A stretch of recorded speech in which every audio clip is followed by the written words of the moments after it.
할렐루야. 6월 15일 월요일 새벽 기도회를 시작하도록 하겠습니다. 사도신경으로 우리의 신앙을 고백하시겠습니다. 나는 전능하신 아버지 하나님 천지의 창조주를 믿습니다. 나는 그의 유일하신 아들 우리 주 예수 그리스도를 믿습니다. 그는 성령으로 잉태되어 동정녀 마리아에게서 나시고 본디오 빌라도에게 고난을 받아 십자가에 못 박혀 죽으시고 장사된 지 사흘 만에 죽은 자 가운데에서 다시 살아나셨으며 하늘에 오르시어 전능하신 아버지 하나님 우편에 앉아 계시다가 거기로부터 살아있는 자와 죽은 자를 심판하러 오십니다. 나는 성령을 믿으며 거룩한 공교회와 성도의 교제와 죄를 용서받는 것과 몸의 부활과 영생을 믿습니다. 아멘. 찬송가 199장 찬양하시겠습니다. 찬송가 199장입니다.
신명기 31장 9절부터 19절까지 말씀 보도록 하겠습니다.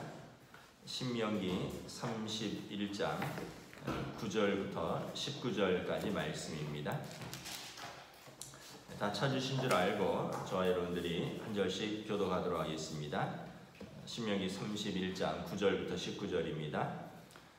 또 모세가 이 율법을 써서 여호와의 언약궤를 매는 레위 자손 제사장들과 이스라엘 모든 장로에게 주고 모세가 그들에게 명령하여 이르기를 매 7년 끝해 곧 맨전일의 초막절에 온 이스라엘이 내 하나님 여호와의 앞 그가 택하신 곳에 모일 때 이 율법을 낭독하여 온 이스라엘에게 듣게 할지니 곧 백성의 남녀와 어린이와 내 성읍 안에 거류하는 타국인을 모으고 그들에게 듣고 배우고 내 하나님 여호와를 경외하며 이 율법의 모든 말씀을 지켜 행하게 하고 또 너희가 요단을 건너가서 차지할 땅에 거주할 동안에 이 말씀을 알지 못하는 그들의 자녀에게 듣고 내 하나님 여호와 경외하기를 배우게 할지니라.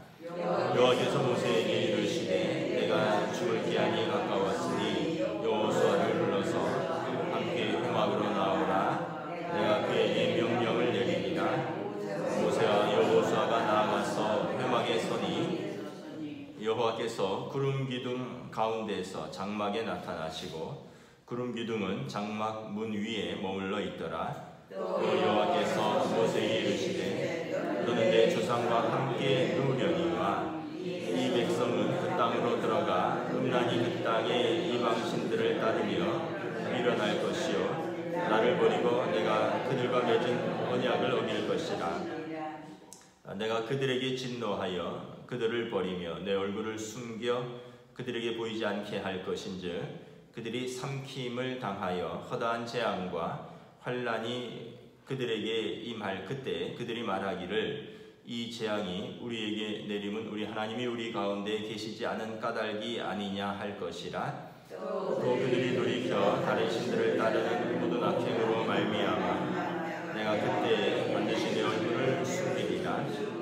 함께 읽습니다. 그러므로 이제 너희는 이 노래를 써서 이스라엘 자손에게 가르쳐 그들의 입에서 부르게 하여 이 노래로 나를 위하여 이스라엘 자손들에게 증거가 되게 하라.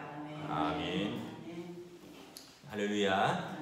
예, 새로운 또 한 주 월요일 또 새로운 하루가 시작되었습니다. 하나님께서 또 새로운 하루와 한 주도 은혜와 평강으로 함께하여 주실 줄 믿습니다. 예, 오늘 이제 14절부터 보면 이제 모세의 마지막 사역입니다. 모세의 은퇴식이죠. 그리고 여호수아의 위임식입니다. 14절에 보면 하나님께서 모세와 여호수아를 회막으로 부르십니다. 회막은 하나님 임재의 장소입니다.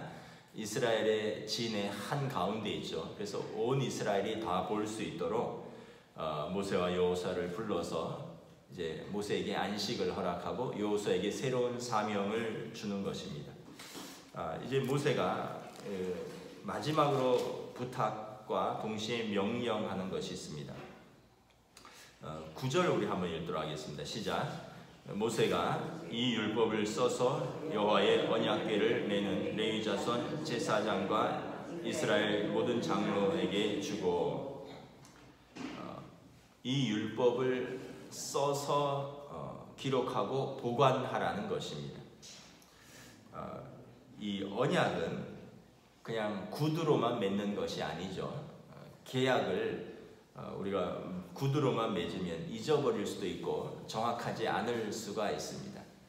그리고 또 당사자가 일방적으로 주장하는 내용이 쌍방간에 합의한 내용이 아닐 수도 있습니다. 그래서 언약을 이렇게 기록하는 것입니다. 계약서는 기록해서 서로 상호간에 한 부씩 보관하는 것이죠. 마찬가지입니다. 하나님께서 이스라엘에게 또 이스라엘이 하나님께 언약한 이 말씀은 써서 기록하여 보관하라는 것입니다. 여호와의 언약궤를 매는 레위 자손 제사장들 이들에게 이것을 보관할 책임이 있습니다. 레위 지파가 이스라엘의 하나님의 그 말씀을 보관할 책임이 있고 이것을 운반할 책임이 있습니다.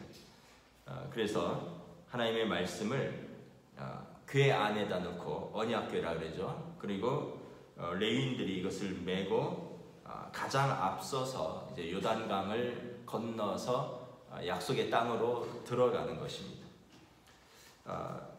이것은 하나님의 말씀이 가장 우선시 된다라는 의미입니다. 군사들보다 앞서지 않고, 군사들이 언약궤보다 앞서지 않고, 장군들이 앞서지 않고, 장로와 지도자들이 앞서는 것이 아니라 레위 제손이 맨 언약궤가 제일 앞서는 것입니다. 이것은 하나님의 말씀의 우선됨, 또 권위, 신성함을 보여주는 것입니다. 우리에게 시사하는 바가 있습니다. 우리의 생각도 있고 내 경험도 있고 또 이 시대의 가치도 있습니다. 여러분, 무엇이 우선되어야 되느냐? 아까 말씀드렸죠. 전쟁인데 장군들이 앞서지 않습니다. 이스라엘의 12지파의 지도자들이 앞서지 않습니다. 언약궤를 맨 제사장들이 제일 앞장을 서는 것입니다. 우리 하나님의 백성은 동일한 원리를 적용합니다. 여러분, 우리가 무엇을 우리의 삶에서 앞세워야 할 것인가? 이 시대의 정신이라든가 또 물질이라든가 여러 가지 또 우리를 유혹하고 또 우리를 어떻게 보면 흔드는 것들이 있지만 우리는 하나님의 말씀을 앞세우는 것입니다. 우리의 도덕적, 사회적, 영적 가치는 하나님의 말씀에서 나오는 것입니다.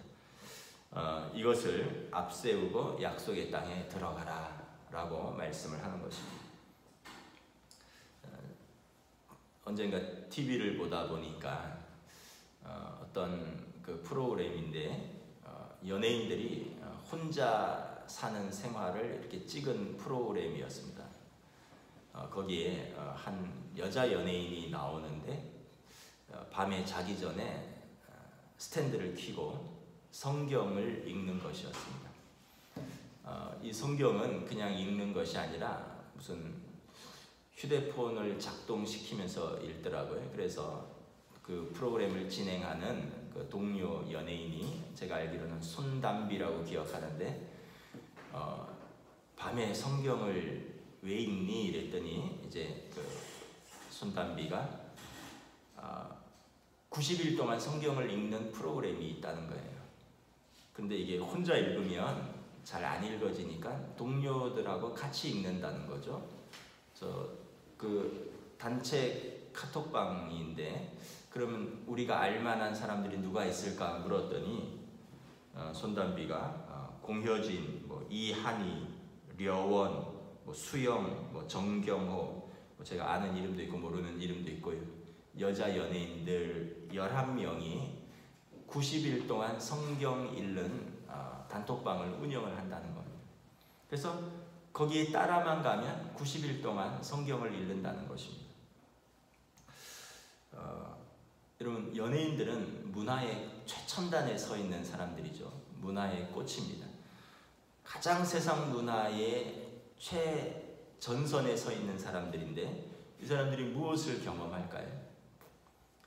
그 화려함 뒤에 허무함을 누구보다도 잘 알 것입니다. 그 인기와 환호 뒤에 잊혀지는 것에 대해서 누구보다도 두려워할 것입니다. 아마 누군가의 인도를 받았겠죠. 하나님의 말씀으로 중심을 지켜야 된다라는 것을. 그 바쁜 연예인들이 또 그렇게 예쁜 연예인들이 시간을 내어서 매일 성경을 읽고 90일 동안 성경을 한번 읽는다는 것이 참 귀하다, 이런 생각을 했습니다. 사실 원조는 그 개그우먼 이성미랑 조혜련입니다. 이분들은 1년에 성경을 몇 번씩 읽는 분들입니다. 근데 공통점이 있어요. 실패 속에서 하나님을 만난 사람들입니다. 이성미도 그렇고 조혜련 씨도 그렇고 결혼에 실패하고 관계에 실패하고 어떤 부분에 있어서 실패했을 때 그때 하나님을 만난 것입니다. 여러분, 우리가 무엇을 우리의 가치관의 중심과 우선순위로 잡고 살아야 할 것인가를 분명하게 정해야 합니다. 여러분, 남다른 신념이 있는 사람은 우리가 일반적으로 생각해도 멋있다라고 생각을 합니다. 예를 들어서 어떤 스포츠 스타나 어떤 음악가가 자기의 삶을 또 자기의 그 예술과 운동의 세계를 지키기 위해서 자기가 꼭 지키는 루틴이 있습니다. 뭐 어떤 사람은 그래서 운동선수이기 때문에 술을 먹지 않는다거나 담배를 피지 않는다거나 반드시 몇 시에 자야 한다거나, 어떤 음악가는 목에 영향을 주는 것은 절대로 멀리하고 꽃향기도 멀리하고 또 뭐 목에다가 이렇게 온도 변화나 습도 변화가 있으면 목을 보호하기 위해서 수건을 두르고 공기를 습도를 맞추고, 그런 걸 보면 참 저런 사람들이 그 음악을 하기 위해서, 그 운동을 하기 위해서, 또는 어떤 그 공부를 하기 위해서 어떤 초점을 맞추고 집중하고 멋있다 이런 생각을 하게 되는 거죠. 여러분, 그럼 세상 사람들이 우리 그리스도인들을 볼 때 기준이 전혀 없어요. 뭐든지 좀 기준이 있어야 되는데, 저 사람은 뭐 술자리에도 또 어디 노는 자리에도 또 어떤 자기가 중요하게 여기는 것도, 자기가 어떤 원칙으로 붙드는 것도, 뭐 주일도 뭐 이런 모든 것이 다 허물어져 있다면 사람들이 볼 때 저한테 뭐가 있는 줄 알았는데, 저 사람에게 뭐가 있는 줄 알았는데, 이런 기대가 없지 않겠습니까? 자녀들이 믿는 부모를 보면서 우리 부모에게 어떤 가치와 원칙이 있는 줄 알았는데 없다 이렇게 하면, 여러분 교회에 다니는 것에 대해서 자녀들이 실망하지 않겠습니까? 안 믿는 직장의 동료나 사람들이 저분은 신앙생활을 한다는데 나에게 없는 어떤 원칙과 가치가 있지 않겠느냐라고 기대를 하는데, 보면은 그러지 못할 때, 때로는 그보다 더 심하게 무너진다면 우리를 통해서 무엇을 보겠느냐라는 것입니다. 하나님께서 이스라엘에게 말씀하십니다. 하나님의 말씀을 기록하고 이것을 어깨에 메고 제일 앞세워서 요단강을 건너서 들어가라. 그래서 여러분, 우리가 이것을 다시 한번 마음에 새겨야 할 것입니다. 시대가 그렇지 않다거나 내 상황이 지금 그렇지 않다거나 이런 모든 것을 뛰어넘는 하나님의 말씀의 원칙이 우리에게 있어야 할 줄 압니다. 자, 두 번째는 이것을 이렇게 낭독하고 또 이것을 보여주는 시각적인 효과가 있습니다. 우리 10절, 11절 우리 함께 읽도록 하겠습니다. 시작. 모세가 그들에게 명령하여 이르기를 매 7년 끝에 곧 면제년의 초막절에 온 이스라엘이 내 하나님 여호와 그가 택하신 곳에 모일 때 이 율법을 낭독하여 온 이스라엘에게 듣게 할지니, 매 7년 끝 면제년, 신명기에 보면 6년이 지나고 7년째는 면제년이라 그러죠. 자유와 해방의 해입니다. 노예로 팔렸던 사람들이 7년에는 이제 놓아주라라고 말을 하죠. 근데 이것과 겹치는 초막절에, 그러니까 7년마다 면제년이 시행되는 초막절에, 초막절은 어떤 날입니까? 초막절은 두 가지 의미가 있다 그랬죠. 초막을 치고 지낸다 해서 초막절이고, 이때는 시기적으로 추수감사절입니다. 곡식을 또 과일을 거두어서 창고에 저장하는 시기, 그래서 수장절이라고도 한다 그랬죠. 이때는 우리로 말하면 추수감사절이죠. 영어로 보면 더 feast라고 되어 있는데 바로 그 축제다 이런 뜻입니다. 1년에 가장 먹을 것이 많은 때입니다. 그러니까 이 매 7년의 면제년이고 초막절, 이때는 가장 기쁜 때입니다. 사람들이 노여나는 자유의 때이고 해방의 때이고, 먹을 것이 풍성하고 한 해를 기뻐하고 다음 해까지 저장할 수 있는 이런 기쁜 때에 뭘 하느냐? 온 백성을 다 모으라는 것입니다. 그래서 11절에 보면 온 이스라엘에게 하나님의 말씀을 낭독하라는 것입니다. 우리가 막 축제 때 춤추고 먹고 마시고 즐기는 것이 아니라 이스라엘은 그때 7일간 하나님 앞에서 예배를 드립니다. 예배 드리고 또 저녁에는 축제를 하고, 그때는 일하지 않고 온 나라의 명절입니다. 그래서 낮에는 예배드리고 저녁에는 축제를 이제 벌이는 것입니다. 여기 보면 그때 그들이 해야 할 것은 뭐냐면 율법을 낭독하는 것입니다. 이 율법을 낭독하는 것입니다. 학자들은 신명기의 언약의 말씀을 다시 낭독한다라고 말을 합니다. 신명기 언약은 그러니까 이제 우리가 신명기 읽어보면 34장인데 몇 시간이면 읽을 수가 있습니다. 또 만약에 신명기가 아니라 구약성경, 그 당시 사람들의 구약성경은 모세오경입니다. 창세기, 출애굽기, 레위기, 민수기, 신명기. 그러면 한 서너 시간씩 5일이면 읽을 수 있는 것입니다. 우리가 예전에 신약성경을 고난주간에 통독을 했잖아요. 2시간씩 일주일이면 다 읽었죠. 그래서 이 축제 때 먹고 즐거워하고 감사하지만 그에 앞서서 하나님의 말씀을 읽으라는 것입니다. 읽는 이유는 뭐냐 하면 과거의 아픈 역사를 돌아보는 것입니다. 우리가 이 노예로 있었다는 거죠. 애굽에서. 그러나 자유케 되었습니다. 이 면제년의 의미이죠. 애굽에서 노예로 있었는데 하나님 우리를 자유케 하셨다. 그리고 실제로 그들 가운데 노예가 된 사람들이 그 해에 노연하는 것입니다. 또 초막절 무엇입니까? 광야 40년에 우리가 그 텐트를 치고 살았다는 거죠. 집이 없이 매일 떠돌면서 40년을 살았는데 하나님께서 하늘에서 만나를 내려서 먹여주시고 반석에서 물을 내시고 옷이 떨어지지 않고 신발이 헤어지지 않았다. 그 하나님의 그 과거의 신실하심을 기억하는 것입니다. 그리고 오늘 이렇게 추수한 것, 오늘 우리가 이렇게 사람을 놓이게 하는 것, 이것은 하나님의 은혜를 지금 감사로 표현하는 것입니다. 그리고 미래에도 우리가 이 은혜를 누리자는 거죠. 미래에도 우리가 이 자유케 된 삶, 해방의 삶, 이 감사의 삶, 이 은혜의 삶을 누리자는 것입니다. 그래서 레위기 23장에 보면 초막절은 그냥 지내는 것이 아니라 초막을 짓고 거기서 살아야 됩니다. 느헤미야 8장에 보면 산에 올라가서 올리브 나무 가지, 감람나무 가지죠. 소나무 가지, 종려나무 가지, 참나무 가지, 나무 가지들을 막 꺾어옵니다. 그리고 그것으로 얼기설기 집을 짓습니다. 초막으로. 그래서 단독주택 있는 사람은 마당에, 아파트 있는 사람은 베란다에 이렇게 초막을 짓고 그리고 거기에서 자녀들하고 사는 것입니다. 그러면 자녀들이 묻겠죠. 12절, 13절 함께 읽도록 하겠습니다.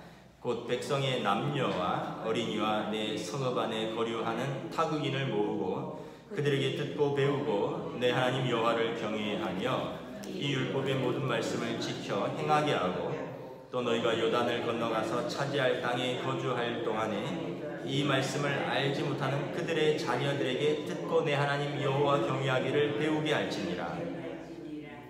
아이들이 묻겠죠. 아빠, 왜 우리가 집안에서 편안하게 안 자고 마당에서 이렇게 나무에 텐트 치고 자나요? 그러면 이 자녀에게 가르치는 겁니다. 역사를. 이것은 우리 조상들이 애굽에서 종노릇할 때 하나님께서 우리 민족을 구원하셨고 우리 조상들이 그래서 광야 40년을 거쳐서 이 땅에 오게 됐는데 그때 이렇게 초막을 치고 살았단다. 근데 하나님이 그때 먹을 것을 주시고 입을 것을 주시고 적군의 손에서 우리를 건져주시고 낮에는 구름 기둥으로 밤에는 불 기둥으로 지켜주시고 그리고 오늘 우리가 이렇게 있게 된 것이란다. 그래서 자녀들에게 그 역사를 가르치는 것입니다. 하나님 자녀들에게 언약을 되물림하는 것입니다. 그래서 자녀들이 듣고 그 자녀들도 그 말씀을 지키게 하라라는 것입니다. 예전에 그 아이들이 학교에서 어떤 정부 프로그램이 있더라고요. 그 3.1절 이번에 이제 작년이죠. 100주년 기념에 있어서 학교에서 교육청에서 학교별로 몇 명을 선발을 해서 아이들을 교육하고 중국 상해 임시정부 이런 곳을 다녀오는 프로그램이 있었습니다.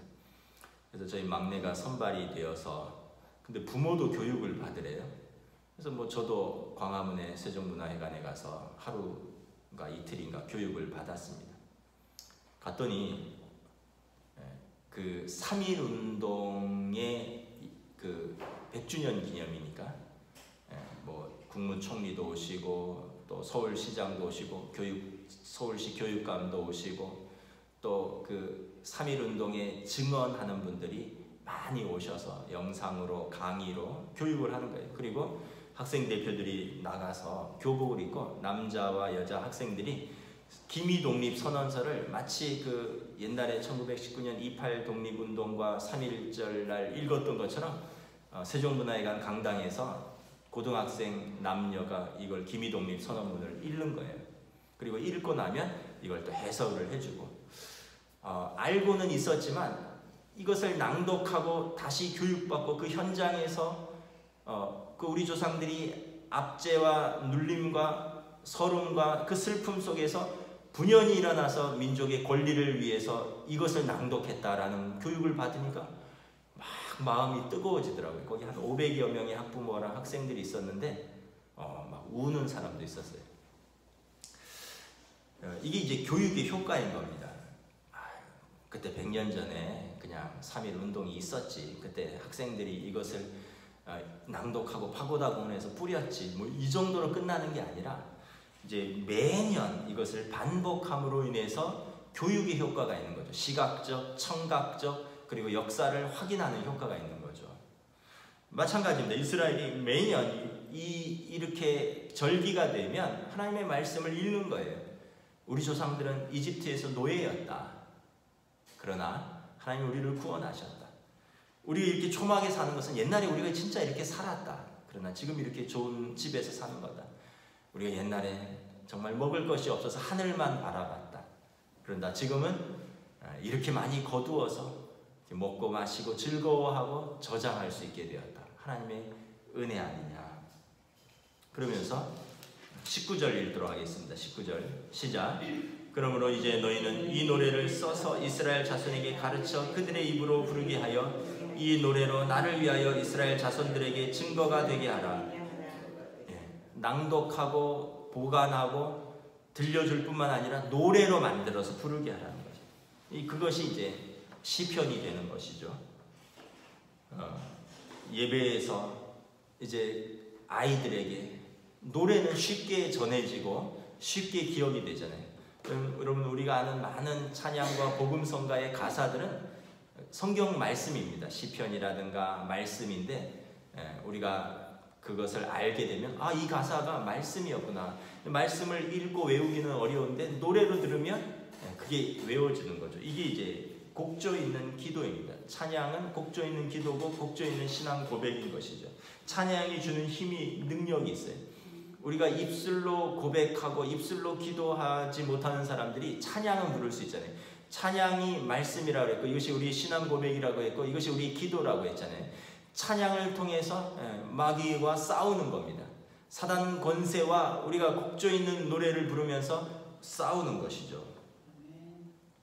그래서 여러분 미스터 트롯도 열심히 들으시고 찬송가도 열심히 좀 부르시고 찬양도 열심히 부르시고 하나님의 노래도 사랑하시기를 축복합니다. 말씀을 마치겠습니다. 지금 모세가 마지막으로 부탁하는 거예요. 이 말씀 잘 기록해라. 제일 앞세우고 들어가라. 그리고 이것을 읽고 듣게 하고 가르치고 노래로 불러서 하나님을 떠나지 말아라. 그것이 너희의 살 길이다. 오늘 우리에게도 동일하게 주시는 말씀인 줄 믿습니다. 아멘. 기도하겠습니다. 하나님 은혜를 감사합니다. 오늘 모세의 유언이면서 마지막 설교이면서 마지막 부탁이면서 마지막 호소입니다. 그래서 하나님의 말씀, 이 언약의 말씀을 기록하고 제사장들이 어깨에 메고 약속의 땅에 제일 앞서서 들어가고 너희는 감사할 일이 있을 때마다 이 율법의 말씀을 읽고 듣고 가르치고 노래로 만들어 부르고 말씀을 떠나지 말라. 이것이 너희의 사는 길이다. 오늘 이 시대에도 우리가 부르는 노래, 우리가 읽는 말씀, 우리가 드리는 기도 하나님 앞에서 하나님 앞에 상달되는 우리의 찬양과 기도와 또 우리의 신앙 고백인 줄 믿습니다. 하나님께서 과거에도 신실하셨고 오늘도 신실하시고 과거에서도 우리에게 언약을 지키시기를 원하시고 지금도 우리에게 언약에 신실하게 반응하시기를 요구하십니다. 우리가 오늘 하루도 또 이번 한 주도 또 우리 일생을 하나님 앞에서 이 하나님의 말씀을 붙들고 신실하게 살아가는 주의 백성들로 인도하여 주시옵소서. 감사를 드리오며 우리 주 예수 그리스도의 이름으로 기도드리옵나이다. 아멘. 하늘에 계신 우리 아버지 이름을 거룩하게 하시며 아버지의 나라가 오게 하시며 아버지의 뜻이 하늘에서와 같이 땅에서도 이루어지게 하소서. 오늘 우리에게 일용할 양식을 주시고 우리가 우리에게 잘못한 사람을 용서하여 준 것 같이 우리 죄를 용서하여 주시고 우리를 시험에 빠지지 않게 하시고 악에서 구하소서. 나라와 권능과 영광이 영원히 아버지의 것입니다. 아멘.